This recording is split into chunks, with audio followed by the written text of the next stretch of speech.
All right, welcome to MMJ-1335, Studies in Electronic Communication. This is our second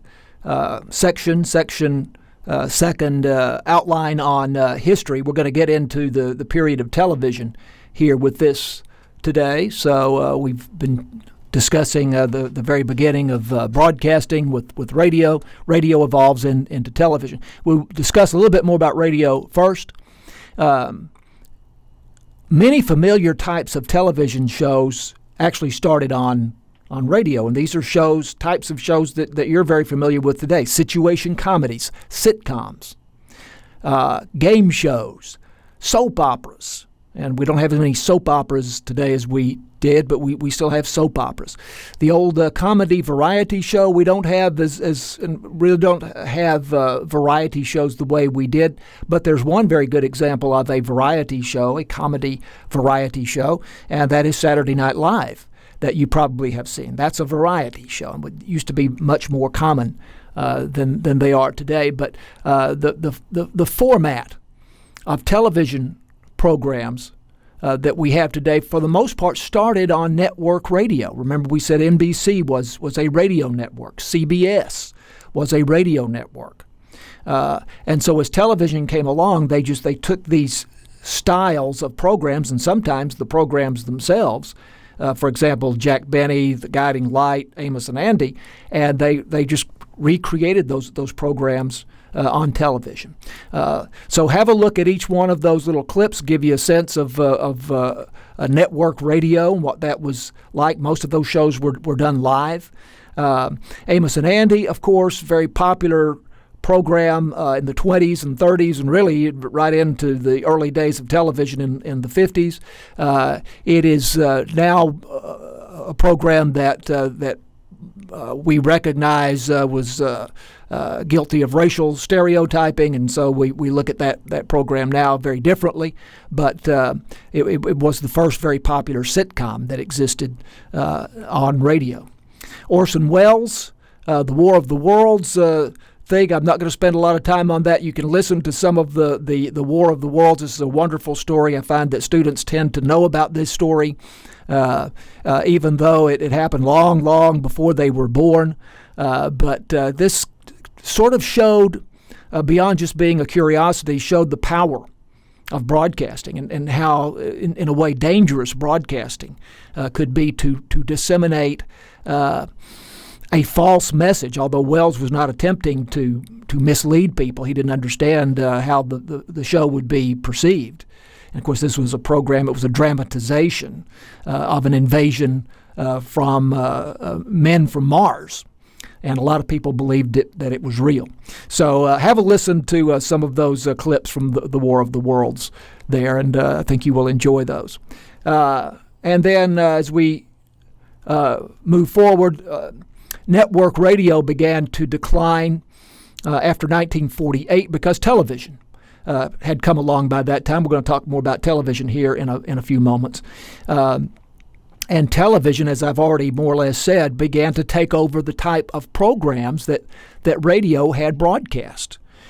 The sitcoms, the soap operas, the game shows, and so on. And so radio then had to reinvent itself, as you see there. And this is where radio developed the format that we're more familiar with today on radio, and especially music-oriented radio, hit music-oriented radio. And the format that radio primarily developed as it reinvented itself once television came along was Top 40. And we have a good example, really, of Top 40 radio in the Dallas-Fort Worth market today, and that's KISS 106. They don't call it Top 40. They call it Contemporary Hits Radio, but it's Top 40. So that particular format of playing the hits of the moment and playing them over and over again so that you can tune in at any time and likely hear some of your favorite songs, and very high energy, fast-paced type of format starts with Top 40 on radio primarily in the 50s. You see a picture there of Gordon McClendon, who was one of the inventors of Top 40 radio, and McClendon ran KLIF in Dallas, which is still on the air. Check out all of these videos here. I think you'll find them entertaining and give you a little bit more of an understanding about the transition of radio from its early days to the modern day. Anytime we're talking about early radio, really for the most part, prior to the 70s, we're talking about AM radio and not FM radio. But it's an interesting story that FM existed as early as 1933. But for a variety of reasons, it never caught on until the late 60s, early 70s. But by the early 80s, then, you had 75% of all radio listening on FM radio. And you see the inventor of FM there, Edwin Armstrong, and that's a rather tragic story, which we won't get into, but you might like to look into that yourself. Then early television development.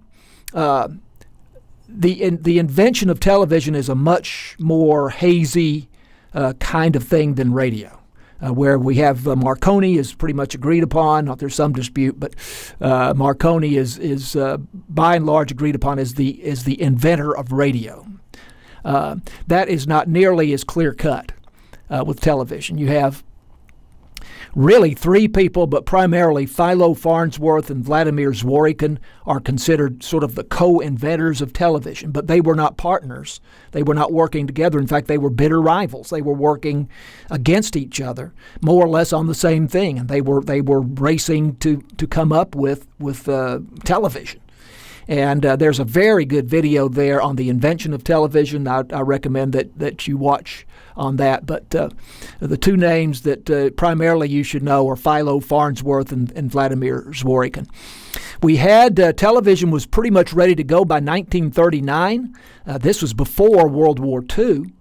But then World War II came along, and of course everything got put on the back burner. So it was 1948, after World War II, that television really started to take off in a major way and became the force that we know it as being today, when the audience grew by 4,000%. And so that's really the beginning of television as we know it. When we again talk about broadcast television, we're talking about your local TV stations that many of you still are familiar with, Channel 4, Channel 5, Channel 8, Channel 11. But notice that all of those numbers fall between 2 and 13. So those were the original channels that were created by the FCC. And those were called, don't worry about this, but these were called VHF, or very high frequency channels.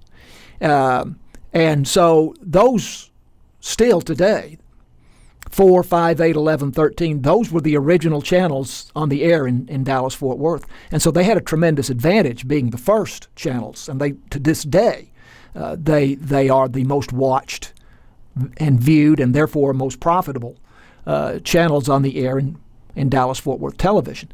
The FCC then created something called UHF, ultra high frequency channels, and these are your channels anything above 13. So you have in Dallas 21, 27, 33, and, a good many of them. But they came along later, and they have always somewhat operated at a disadvantage because they got a later start. When we talk about sending signals out over the airwaves, I realize that concept may be not familiar to some of you who have always had cable. And now, of course, so much of your video viewing, I'm sure, happens via Netflix or what have you.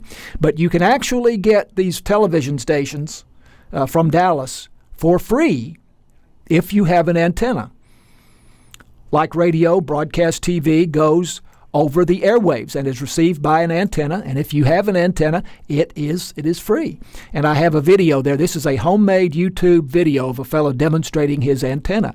And just watch the first minute or so of it, but it'll give you a sense of what we're talking about when we say that signals are sent over the airwaves. The big three networks, we had NBC, CBS, and ABC for many decades. ABC evolved from NBC. just know that ABC basically is a descendant of NBC, and it was not until we're going to get to Fox here in a moment. Let me get to Fox. Fox started in 1985 and became basically the fourth major network. And then major event happened in 2009 as we went to digital TV. And the old system of TV broadcasting that had existed since the late 40s, and really before that, but that had been in use widely since the late 40s, went away. And then we had the digital format that we have now. Those are the main things I wanted to get across to you. I'll drop back here and mention that most programs in the early days were live because there was no videotape. Then videotape came along in the 1950s and changed things a great deal. Very nice video there with Nat King Cole, the first black performer to host a network show. So have a look at that. You may enjoy that. Also, coverage of the Kennedy assassination, which happened, of course, in Dallas in '63, a very big moment in television history. So have a look at those videos as well. All right, so that's our discussion of the sort of middle period of history. We'll get to the more modern period of history in the next video, and we'll see you then. Thanks.